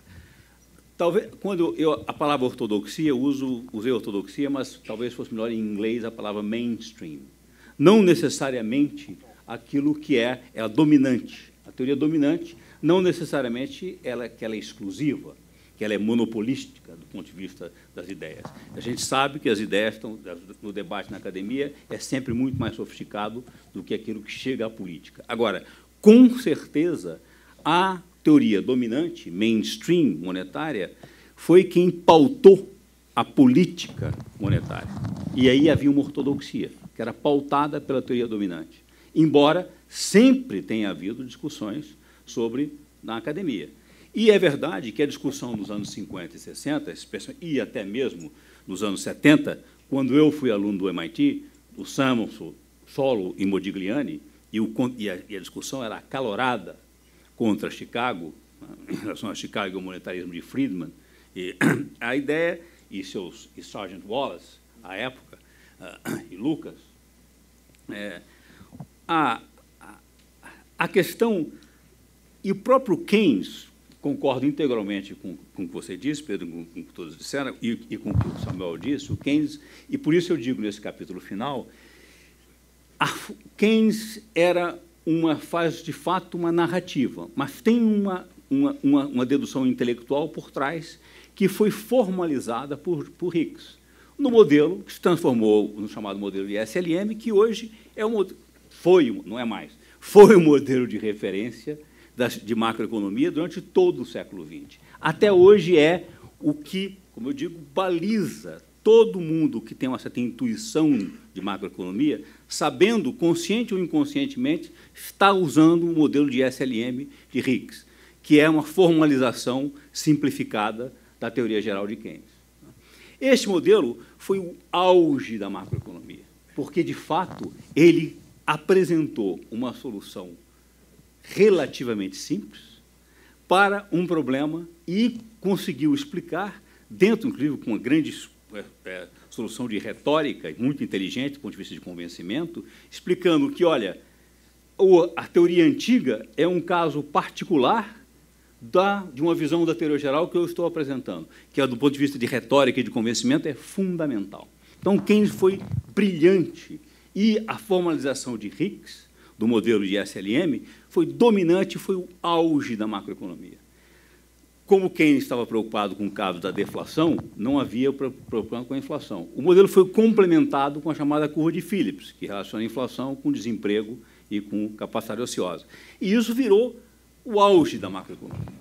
E como Keynes, de fato, a discussão entre nem todo mundo aceitava integralmente a teoria quantitativa da moeda, mas como Keynes usou a teoria quantitativa da moeda apenas dizendo que a velocidade não era constante, mas era uma função estável de variáveis conhecidas, ele serviu até para dar uma certa substância a uma equação de identidade meio tosca da teoria quantitativa da moeda.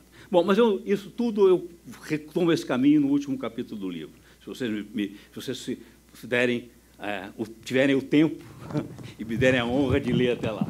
Bom, segundo, essa questão, portanto, é fundamental. Agora, o ponto do Marcos,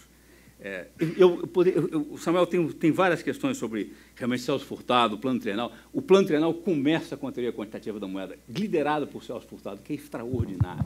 Ele põe lá MV igual a PY.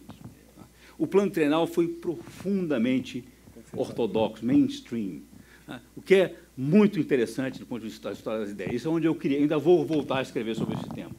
Bom, mas eu não vou, senão a gente não vai terminar aqui nunca. Mas eu acho muito interessante. Bom, segundo, e concordo com vocês sobre a inflação crônica de 2 dígitos, muito mais difícil que é, mas isso é uma discussão que também não vamos abrir ela nesse momento. Eu quero focar na questão do ponto do Marcos, que é a questão metodológica, que eu acho que é o ponto crucial, e é o ponto que, mais do que a aparente inversão do sinal dos juros sobre a inflação, causou perplexidade e causou uma certa irritação. O fato é o seguinte, infelizmente, e digo eu hoje, que depois de muitas décadas dedicadas à economia, à macroeconomia, a macroeconomia chegou a um impasse total. E o impasse tem questão fundamentalmente com o seguinte, o Marcos tem toda a razão. Ao formalizar matematicamente algumas das ideias, dos conceitos, isso ajuda muito, ajuda a checar questões lógicas e ajuda, muitas vezes, a raciocinar e checar coisas que são incompatíveis, são incoerentes, que são ilógicas, são irracionais, e, muitas vezes, você chega a resultados contraintuitivos profundamente interessantes e relevantes. Portanto, o uso da formalização matemática é um instrumento que ajudou muito ao pensar na economia. O que aconteceu? A profissão se encantou tanto da formalização, ficou tão encantada com isso, que passou a formalizar em excesso. E, aliás, os modelos de gerações intercaladas é o exemplo máximo disso. E eles estão na raiz, como vocês disseram, dos modelos atuais de Dynamic Stochastic General Equilibrium. E eles, durante toda a década de 70 e 80, desculpa, a década de 80, eles eram o modelo Real Business Cycle, e não tinham moeda, e a moeda foi completamente, olha, não existe, moeda não conhecia em nada da economia. Bom, esses modelos, com expectativas racionais, e expectativas racionais, a ideia de que essas expectativas são formadas com base nas próprias premissas do modelo, o maximizador do modelo. E, do ponto de vista lógico, é muito difícil de combater, dentro da lógica que se pensa em economia. E ele virou dominante. Esses modelos tinham resultados profundamente irrealistas, mas eram muito sofisticados formalmente. A profissão se viu, portanto, deparada com um dilema: o formalismo ou o realismo. Por incrível que pareça, optou pelo formalismo. Seus modelos são elegantes, mas são irrealistas, dane-se a realidade, fiquemos com os modelos. Foi exatamente o que fez a profissão dos economistas, a um nível absolutamente absurdo. Daqui a algumas décadas, isso será visto, lido como não é possível que as pessoas foram a esse ponto. Bom, e agora, muito bem, a questão toda, aí entra o ponto metodológico. A ideia, como diz o Marcos, ele disse, Primeiro, Samuel disse com toda a razão, não posso descrever mais, nós não temos uma teoria da moeda. Esse é o meu ponto integral do ponto. Se nós não temos uma teoria da moeda, imagina como é que a gente pode ter ortodoxia e ficar ferro e fogo que tem que subir a taxa de juros, a política monetária. Muito estranho. Né? Não temos. Não tem embasamento teórico nenhum. A gente sabe disso. Segundo, agora, e como disse aqui o Marcos, a gente pode desenhar um modelo que a gente quiser para qualquer resultado. Perfeito? Qualquer resultado. E aí entra a questão, não. Então, o que a gente deve fazer é um teste empírico. Nós estamos imitando as ciências exatas. Né? É assim que se testa nas ciências exatas. Ocorre que existe um problema, especialmente na macroeconomia, que é a ideia de quando você está testando modelos que têm múltiplas variáveis, muitas variáveis, e quando você introduz expectativas racionais, a quantidade de variáveis a serem estimadas cresce exponencialmente. O problema é enorme. E o termo técnico em econometria que diz, você consegue ver correlação, mas você não consegue saber causalidade, a menos que você fixe quais são as variáveis exógenas, quais são as variáveis fósseis. Você fixa valores para certos parâmetros. Isso se tornou um problema tão grave na econometria hoje, em teste empírico em macroeconomia, que os modelos hoje não são mais chamados de modelos, os modelos não são modelos testados, são modelos calibrados. Por quê? Porque você calibra algumas variáveis chaves, alguns parâmetros, algumas variáveis exógenas chaves, para que o modelo se adapte aos dados. Quando você faz isso, é exatamente como o seguinte, olha, você faz o que você encontra o que você quiser. Esta é a essência da crítica do atual economista, do Paul Romer, atual economista-chefe do Banco Mundial, um artigo devastador que todo mundo deve ler. Todo mundo deve ler, feito sobre isso. Então, assim, olha, isto é uma impostura, porque os modelos são completamente intestáveis e não são identificáveis econometricamente. Agora, acontece que você define as variáveis para que ele explique os dados. Então, você encontra o que você quiser. Você calibra para encontrar o que você quer. Agora, e como diz, para continuar com a crítica que o Romer diz, é absolutamente verdade, além do mais, grande parte das hipóteses que você está fazendo sobre essas variáveis, para adaptar o modelo, forçar o modelo a explicar o que você quer, dos dados, ficam escondidas debaixo de um bando de equações de matemática que, até para quem entende o modelo, fica difícil de saber onde é que estão as hipóteses, onde elas estão. São absolutamente... não há como. Agora, se é intestável, o problema é seríssimo. Para dar uma ideia, não entrar no problema técnico, eu vou dar uma ideia. Eu fui ao programa da Miriam Leitão falar sobre o livro na semana passada. Ela foi e me fez o seguinte caso. Disse assim, olha, mas o Tom Bini baixou a taxa de juros e a inflação subiu. E depois o Banco Central agora chegou e subiu a taxa de juros e a inflação caiu. O que me impressiona, o que ela está fazendo? Ela está fazendo inferência de causalidade com base... Ela não está usando modelo de econometria. Não, olha, subiu, caiu. Milhares de outras coisas aconteceram simultaneamente. Milhares.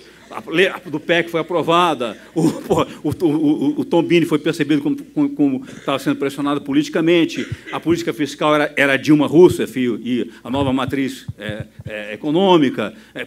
E aí mudou, completamente diferente. Nós já estávamos com recessão há 2 anos e meio, 14% de desemprego, colapso do investimento, a economia completamente afundada e a inflação lá em cima, fixa, e o juro subindo. Ah, não, ela caiu agora porque o juro subiu. Porque o juro subiu. Aliás, o juro caiu. Quando o Banco Central, o Williams, chegou lá, ele subiu um pouquinho e imediatamente começou a cair. A inflação caiu. E como é que nós podemos fazer inferência de causalidade? Isso, nós sabemos que nem os modelos econométricos mais sofisticados não podem fazer essa inferência. E nós estamos fazendo sistematicamente. Eu li o editorial do Estado de São Paulo, não vou falar do de hoje, porque de hoje eu vou parar de ler o Estado de São Paulo, depois do editorial que eu li hoje. Mas o editorial do Estado de São Paulo sobre o Banco Central dos últimos 2 dias é uma vergonha, porque ele assume causalidade. Olha, a política do Banco Central derrubou a inflação. Eu não estou dizendo que não foi. Isso não é passível de ser dito. Perfeito? Se não é passível de ser dito com os instrumentos mais sofisticados de econometria, imagina assim, no olhômetro. Aliás, como no mercado financeiro, nada me irrita mais no mercado financeiro hoje, que tem, com os softwares de dados e de gráficos que tem, todo mundo põe gráficos superpostos. E aí está evidente que subiu aqui a taxa de câmbio, caiu. Você fala, olha, você está brincando. Você não tem noção de estatística e econometria, e dos problemas que estão envolvidos nisso. Isso é... E todo mundo acredita. Mostra, olha, claro como aconteceu isso, e aí subiu. E esse dado está subindo, esse aqui está caindo, então uma coisa está causando a outra. Isso é um non-sequitur. Para terminar, minha questão é, hoje, depois de várias décadas como economista, e depois de 2 anos assistindo todos os seminários de doutorado num dos departamentos mais sofisticados de economia, que é o de Colômbia hoje, qualquer aluno que me disser, devo estudar economia, você me desculpa, vai estudar psicologia comportamental. Você vai estudar psicologia comportamental e matemática aplicada. Você gosta vai estudar matemática aplicada. Esquece macroeconomia. Não é à toa que macroeconomia foi esquecida. Ninguém mais quer fazer macroeconomia. Acabou. Por quê? Porque em micro você consegue fazer. Esse problema é muito menor. Porque você consegue. Você está estudando um problema específico, uma variável que você sabe e outra. Então você pode usar testes empíricos muito sofisticados e tem coisas muito interessantes. Ninguém mais quer ser macroeconomista. Macroeconomia hoje é uma brincadeira. Agora, é uma brincadeira perigosa, porque as pessoas usam essa formalização como uma espécie de legitimidade a opções políticas. E diz, não venha discutir comigo, porque você não entende. E como eu digo, olha, e como nada tem mais capacidade de poder de impostura, de impressionar, do que algum quadro cheio de equações. Especialmente porque matemática é uma língua simples, é uma língua lógica maravilhosa, simples. Mas, como quase toda língua, você não consegue aprender se você não aprendeu de criança. Como a maioria das pessoas, infelizmente, no Brasil não aprende de criança, eu acho que todos deviam aprender, não aprenderam, você diz, olha, diante da barreira da matemática, não discute comigo. E quem sabe, fala, não vou trair a classe, perfeito? Nós vamos continuar com a impostura. Vamos continuar falando com a impostura. Este é o ponto, e este é o meu ponto, que está no último capítulo do livro. Muito obrigado. Vale uma réplica? Vale? Ele gostou. Vamos lá. Bom, eu acho que o último capítulo, André, eu acho que ele repete um pouco as coisas do Homer, mas ele vai... Acho que ali tem uma caricatura. Tá? E aí deixa eu tentar falar a caricatura. Quer dizer, uma coisa são os modelos de equilíbrio geral dinâmicos com calibragem. Reduzir a macroeconomia a isso, eu acho um equívoco. A macroeconomia vai muito além disso. Segundo, os modelos não são complicados assim. Tem uma abordagem que vem de Chicago, que é complicada. A abordagem do Taylor, para a regra de Taylor, são modelos inacreditavelmente simples para testar. Simples. E com capacidade de testar variáveis instrumentais. Quer dizer, o que o Homer estava criticando, e eu acho que ali ele quis chamar a atenção e ele radicaliza, e teve muita resposta contra o Homer depois. Né? Não, são de economistas bons, pelo amor de Deus. Essa coisa que a macroeconomia morreu, o Ricardo Reis fez um artigo maravilhoso, listando. E o que ele fez? Ele foi testar. Falar é fácil, testa. O Ricardo Reis foi olhar a quantidade de artigos em macro publicado pelos alunos contratados pelas maiores escolas. E o que eles tratam? E são problemas interessantíssimos da macro. Posso fazer um parênteses? Esse artigo do Ricardo Reis é muito interessante. Mas o que ele chama de artigos macros não são artigos macros. São questões micro que afetam a macroeconomia. Em 99% dos artigos citados. Tudo bem, assim, eu acho... Vamos lá. Continuar aqui, mas que afeta a macro. Para quem não acompanha a economia, é o seguinte, a micro dominou a macro. Para o bem e para o mal. Tá? Para o bem e para o mal. Nos temas e na abordagem. Agora, a macro, que estava meio morrendo como ramo de conhecimento, né, ela voltou a nascer a partir de 2008, né, com problemas diferentes. O artigo do Ricardo Reis é muito bom, tá? Para quem ele é um ótimo economista. Então, eu acho que o seguinte. Primeiro, assim, tem uma abordagem dos modelos dinâmicos de equilíbrio geral que ficaram uma confusão. Eu também acho que uma confusão. É meio ad hoc. Tem calibragem, tem gente que gosta, tem gente que não gosta. Não é que tudo pode acontecer naqueles modelos. Os modelos têm muita restrição. Tanto é que geram puzzles. O primeiro grande puzzle que a gente aprendeu com esses modelos foi o Equity Puzzle, levantado pelo Merrill Prescott. Né? Então, por que tem puzzle? Porque ele tem previsões testáveis e dava errado. E o modelo falhava. acertava metade, errava na outra. Acertava nos preços, errava, acertava nas quantidades, errava nos preços. Então, primeiro assim. Segundo, eu acho que tem que tomar assim, se não tem, se a teoria, e é verdade, isso eu disse, eu concordo com você. Aliás, eu não entendo porque no último capítulo você vai lá para Valhalla, Hicks, etc., e não pega o Debré direto com o Anything Goes, que faz seu ponto com muito mais rapidez. Faz toda aquela discussão longa lá e podia economizar bem.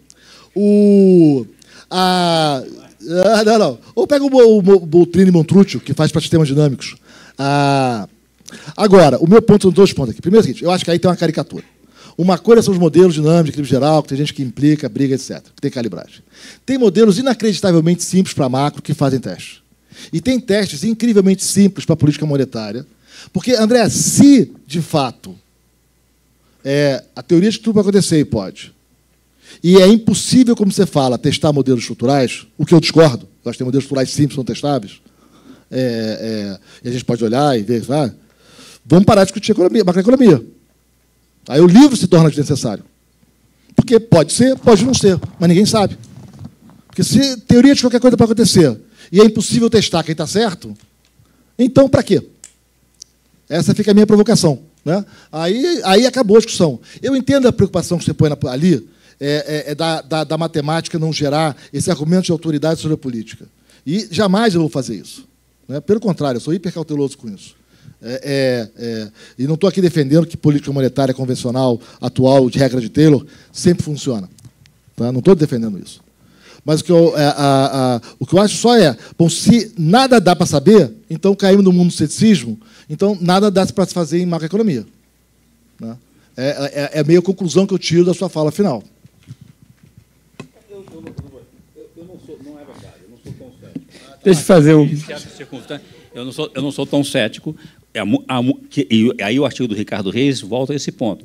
Muitas questões que são questões relevantes do ponto de vista macroeconômico podem ser testadas porque são questões microeconômicas relevantes para a macroeconomia. A ideia dos modelos macroeconômicos, né, é que não são testáveis. Foi o modelo de ISLM, e esse é que é o ponto. De fato, eu gostei da ideia de que eu sou um extraordinário fã de Keynes, mas é um pouco injusto, mas não é tão equivocado dizer que ele teve sorte. Naquele momento, havia um problema específico, ele pensou sem modelo e chegou a uma solução. Uma solução macroeconômica. E a gente pode olhar e ver, vamos parar de discutir macroeconomia. Aí o livro se torna desnecessário. Porque pode ser, pode não ser, mas ninguém sabe. Porque se teoria de qualquer coisa pode acontecer e é impossível testar quem está certo, então para quê? Essa fica a minha provocação. Né? Aí acabou a discussão. Eu entendo a preocupação que você põe ali, da matemática não gerar esse argumento de autoridade sobre a política. E jamais eu vou fazer isso. Né? Pelo contrário, eu sou hiper cauteloso com isso. E não estou aqui defendendo que política monetária convencional, atual, de regra de Taylor, sempre funciona. Tá? Não estou defendendo isso. Mas o que eu acho só bom, se nada dá para saber, então caímos no mundo do ceticismo, então nada dá para se fazer em macroeconomia. Né? É meio a conclusão que eu tiro da sua fala final. Não é verdade, eu não sou tão cético. Deixa eu fazer um... Eu não sou tão cético. E aí o artigo do Ricardo Reis volta a esse ponto. Muitas questões que são questões relevantes do ponto de vista macroeconômico podem ser testadas porque são questões microeconômicas relevantes para a macroeconomia. A ideia dos modelos macroeconômicos, né, é que não são testáveis. Foi o modelo de ISLM, e esse é que é o ponto. De fato, eu gostei da ideia de que eu sou um extraordinário fã de Keynes, mas é um pouco injusto, mas não é tão equivocado dizer que ele teve sorte. Naquele momento, havia um problema específico, ele pensou sem modelo e chegou a uma solução. Uma solução macroeconômica. Portanto, eu continuo achando que, ao pensar, você raciocinar, inclusive, com o auxílio dos modelos formais para testar a coerência, a lógica e a não contradição das suas hipóteses, é a forma que deve ser feita. Infelizmente, Marcos, a questão é a seguinte, não é o ponto é que as pessoas, quando vão para a política, fazer políticas públicas, política monetária, param de pensar e passam a usar uma regra de bolo. Aliás, a regra de Taylor é uma regra heurística, é uma regra de bolo. Perfeito? Não tem teoria nenhuma por trás dela. Perfeito? Então, assim, olha, como é que você pode levar a ferro e fogo uma coisa que não tem teoria nenhuma? Mas aí, André... E no Brasil, ela clarissimamente não funciona, porque a gente estamos desde do real, estamos há 20 e tantos anos, com a taxa de juros absurdamente alta, que causa perplexidade para todo mundo, e ele fala, não, vamos insistir, vamos insistir. André... É aquela coisa da loucura. Olha, vamos insistir, porque o que deve estar errado é a realidade, não a nossa teoria. Mas, André, e nem teoria, André. A nossa regra de bolso. Olha só, em primeiro lugar é o seguinte, ter um macroeconomista eminente como você, falar que o que tem mesmo de verdade em economia é micro, para mim é uma alegria só, é êxtase total. Né? Eu sempre achei a macro uma coisa meio estranha, e eu sou microeconomista, tá? Eu sempre achei macro meio caixa preta. Não posso falar isso muito alto, porque em casa eu tenho uma macroeconomista e quem manda lá é ela. Né? Então, eu sei obedecer. Né? Mas, então, acho que, primeiro, assim, tem várias coisas aí misturadas. Primeiro, acho que concordo com você que muito da macro interessante hoje vem da micro. Não há dúvida disso. Né? Concordo que muitos modelinhos da macro são modelos meio de brinquedo, toy models, né, como a gente chama, para fazer. Né? E eu pensei falando isso, enfim. Mas o que eu acho, dois pontos. Primeiro, não dá para repetir o que você reclamou da Mira Leitão. Então, não dá para dizer que é a regra de Taylor que causou a taxa de juros real do Brasil. Não dá. Quer dizer, aí vamos ter que testar com mais calma, olhar. Estou seguindo o que você reclamou dela aqui. Então, tá. Primeiro. Segundo. Aliás, eu nunca disse isso. Tá bom. Tá. Conjectura, então, vamos lá. Terceiro, tem modelos muito simples que podem ser testados. E não é como você põe no último capítulo, que é impossível achar causalidade. É sim. Tem muito modelinho simples de macro, que bem trabalhados, que você claramente... Agora, foi o que eu disse aqui no momento. Você tem que especificar, teoricamente, qual é a variável que você está utilizando. A profissão não aceita mais variável instrumental. Né? Você tem que ter argumentos muito fortes para garantir que é um experimento. Né? A barra da profissão subiu muito. Agora, claro que dá para identificar muito modelo em macro. Não é? Assim, tem gente... vou concluir com esse comentário. Não vamos criticar o Marx pelo marxismo vulgar. Tem modelo vulgar em economia? Tem. Tem casos que exagera, que você namora da matemática? Tem. Eu mesmo já me namorei. Né? Mas não vamos jogar o bebê junto com a água. Senão a gente para de discutir macroeconomia. Acabou a discussão sobre a macro. Esse é só o meu ponto. E aí a gente não tem... Então, pode ser que, se isso for verdade, é da vida. Agora, isso quer dizer o seguinte, então vamos parar de discutir política monetária. A discussão se torna irrelevante porque ela é impossível de ser resolvida. Eu queria fazer dois comentários. O tema do juro real no Brasil como fenômeno de equilíbrio é um tema que suscitou algum trabalho empírico sobre ele. Tem vários trabalhos, tem um muito interessante do FMI, de 3 anos atrás, que estima juro neutro para o Brasil, para o Peru, para diversos países da América Latina, por 5, 6 métodos diferentes, baseados em 5, 6 modelos teóricos diferentes, e todos os modelos geram para o Brasil um juro sistematicamente maior do que para os nossos pares latino-americanos. Uma evidência como essa é muito interessante, porque você até utiliza os nossos vizinhos aqui como meio um grupo de controle. São países que têm uma institucionalidade parecida. Tal. E parece que você consegue entender esse fenômeno, parece que esse fenômeno está associado à nossa estrutura fiscal. A gente tem que lembrar que em 92 o gasto primário da União era alguma coisa como 11% do PIB, hoje é 20% do PIB, então a gente tem 25 anos em que a taxa de crescimento do gasto primário da União foi superior à taxa de crescimento da economia. A gente não tem bons dados para esse intervalo de tempo para os entes subnacionais. A gente sabe que provavelmente essa estatística, gasto primário de estados e municípios, andou até mais rápido do que o da União. A teoria econômica sugere que uma sociedade com equilíbrio político, com essa característica em que sistematicamente, faça chuva ou faça sol, o gasto primário tem que crescer a uma velocidade maior do que a taxa de crescimento da base material que sustenta aquele gasto. Isso gera em equilíbrio uma taxa de juros real mais alta do que seus pares. Os nossos pares não têm esse fenômeno. Tem evidência que a baixa taxa de poupança no Brasil e a baixa resposta da taxa de poupança ao ciclo econômico está por trás do processo do juro real alto. Então, assim, me parece que esse é um fenômeno mais ou menos mapeado. Conforme a gente começou a arrumar o fiscal em 98, o juro real foi gradativamente caindo como fenômeno de equilíbrio. E o juro real, quando a gente passou a desarrumar a vida, a partir de 2008, 2009, a gente reverteu. E aí eu termino com uma nota, quer dizer, eu gostaria, quer dizer, você falou, a macroeconomia acabou. Para mim, seria ótimo se a macroeconomia tivesse acabado. Para mim, como pessoa, não. Eu estaria péssimo, porque eu, diferentemente do Marcos, eu sou um macroeconomista. Mas quando eu vi lá em 2006, 2007, eu vi um Brasil democrático, com um governo de esquerda, fiscalmente responsável, eu comecei a olhar e disse, meu Deus do céu, a macroeconomia, como formulação da política econômica, vai virar o que eu gostaria que ela fosse. O que é? Um bom juiz de futebol. O que é um bom juiz de futebol? Aquele cara que você nem percebe que ele existe, ele faz as coisas todas certas, e aí você, em vez de olhar o juiz, você olha o jogo. E, por ele ser um bom juiz de futebol, inclusive, o jogo fica melhor. E era mais ou menos isso que a gente tinha. Depois, 8 anos de ter Malan na Fazenda, 3 anos ter Palocci, uma política monetária muito responsável, uma política fiscal muito responsável, a gente estava chegando meio nesse nirvana que, de certa forma, não na teoria, é o fim da macroeconomia enquanto uma profissão, o que seria ótimo. Para mim seria péssimo, eu já estava pensando, meu Deus, o que eu vou fazer da vida? Tenho uma filha para cuidar, vou ter que me reinventar profissionalmente, porque a minha profissão vai acabar, porque a gente, quanto sociedade, resolveu algumas questões. E aí, ao resolver algumas questões, a gente pode ir para as questões que realmente importam. O que a gente faz para melhorar a educação? O que a gente faz para melhorar a concessão de infraestrutura? E aí que são os problemas microeconômicos de regulação, muito mais interessantes intelectualmente do que a macroeconomia. A gente teve uma condução desastrada, eu acho que é a pior condução de política econômica da história da República a partir de 2008, 2009.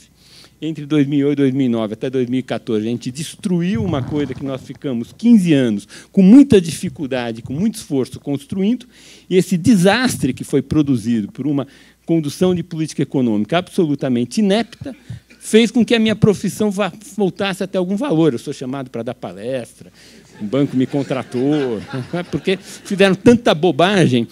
Então, é com uma enorme tristeza, e apesar de eu estar empregado, que eu reconheço que, infelizmente, a macroeconomia, como condução da política econômica na América Latina, não acabou. Nos lugares desenvolvidos, ela está mais silenciosa. Não, só para me contrapor aqui um pouco ao nirvana, ou à utopia de que a macro acaba, e esse é o mundo que a gente tem que caminhar mesmo, que micro é o que importa, e tirar a discussão do Brasil, porque ela é muito contaminada por outras questões, vamos nos lembrar do famoso dito do Robert Lucas, de que agora não precisamos mais de macroeconomista, que a macroeconomia acabou, já sabemos controlar o ciclo direitinho e tal. Isso nos anos 2000, pré-crise financeira. Foi 2007. É parecido com aquela história do Fischer, porque o Irving Fischer, que foi mencionado aqui, ele também disse isso da Grande Depressão, um mês antes da quebra da Bolsa. Ele falou isso em 99. O Lucas, acho que é antes, 99. Mas, enfim, ele foi publicado... 95. 94, talvez. Enfim. Mas era essa, não sabemos fazer o que. Parece o Fischer, uma semana, um mês antes da quebra da Bolsa de Nova York em 29, disse assim: não, estamos no platô, aqui só céu de brigadeiro. Só que ele, ao contrário de muitos economistas que só falam as coisas e não efetivamente apostam no que eles falam, ele perdeu dinheiro com a Bolsa. Ele ficou pobre. Ele perdeu dinheiro porque ele efetivamente acreditava que a Bolsa não ia quebrar e perdeu. Então, eu acho que essa utopia do fim da macro é um pouco... É brincadeira que a gente gosta para animar a conversa descontraída e tal, mas eu acho que precisa ser ter um pouquinho mais de cautela. E eu acho, André, que o que eu queria colocar é colocar a sua crítica, que é quando a crítica de outras pessoas, do Homer e de outras pessoas. Eu concordo com o Marcos que o artigo do Ricardo Reis é fantástico, muito interessante. eu acho que você tem um ponto que vai em duas... O ponto da sua crítica de um conhecimento técnico que não se abre para uma discussão de considerar coisas outras, porque tem o que você chamou de uma ortodoxia, as pessoas ficam ali recitando a Bíblia, né, param de pensar, como você disse. Acho que tem duas dimensões diferentes. Eu acho que são duas dimensões que valem a pena ser consideradas como diferentes, porque elas enriquecem o debate. Eu acho que o debate de falar assim, não, macro é tudo conversa de botequim, não serve para nada, isso não vai ajudar. Não vai ajudar do ponto de vista teórico. Então, acho que tem uma discussão acadêmica sobre isso, né? E tem uma discussão que é muito séria, que eu acho que você tem razão, que é quando você fala que você usou o termo ortodoxia para se referir a mainstream, que é a questão de o conhecimento econômico ser usado na política econômica. E a blindagem que as pessoas fazem de posturas de política econômica com termos de, não, eu sou técnico, eu estudei, eu derivei igual a zero, você não fez, então não fala comigo, né? Eu acho que são duas dimensões importantes. Eu acho que eu não banalizaria nenhuma das duas. Eu acho que são pontos que a gente precisa refletir. Mas eu acho que a atitude de falar, não, o macro acabou, não serve para nada, é tudo igreja, eu acho que não ajuda muito no debate. Eu só quero terminar aqui, fazer uma nota. A gente falou muitas divergências, mas tem muita concordância com o trabalho do André. Acho que tem um ponto que nós concordamos, todo mundo aqui, e que eu e o Samuel fazemos no nosso artigo, é que o grande nó, o grande desafio da política econômica do Brasil é o fiscal, né? O André acha que o fiscal está tão ruim que pode inverter a causalidade usual de juros e inflação, né? A evidência que eu conheço vai na contramão disso, mas o debate é válido. Segundo lugar, eu concordo com o Pedro que acho que a máquina continua importante, infelizmente, né? E vai continuar sempre importante. E acho que, André, não dá para existir dos modelos, dá para testar causalidade de vez em quando. Agora, concordo com o André, é o seguinte, tem muita coisa ruim feita por aí, né? Tem muito modelo fraco e não é com qualquer um que faz. Por fim, eu quero falar, nada do que eu e o Samuel falamos aqui foi novidade para o André, né? Nada, tudo está no artigo, né? Agora, pelo menos mais da minha parte, e acho incrivelmente bacana mostrar um economista com a história do André, né, ter a disposição de vir aqui debater para vocês, né? A gente já sabia o que um e o outro achavam, já tínhamos almoçado sobre o assunto, tínhamos conversado várias vezes, e acho que é para vocês. Então, acho que é um desprendimento gastar o seu tempo para provocar o debate, é um desprendimento vir numa casa, que é a casa dele, o filho dele estudou aqui, mas também para aceitar o debate e que fica uma lição para vocês. Olha, é possível debater, é possível discordar, é possível sair, tomar e beber junto, ser amigo, e a troca de ideias acaba sempre por enriquecer. Então, com isso aqui eu presto a minha homenagem ao André. Obrigado.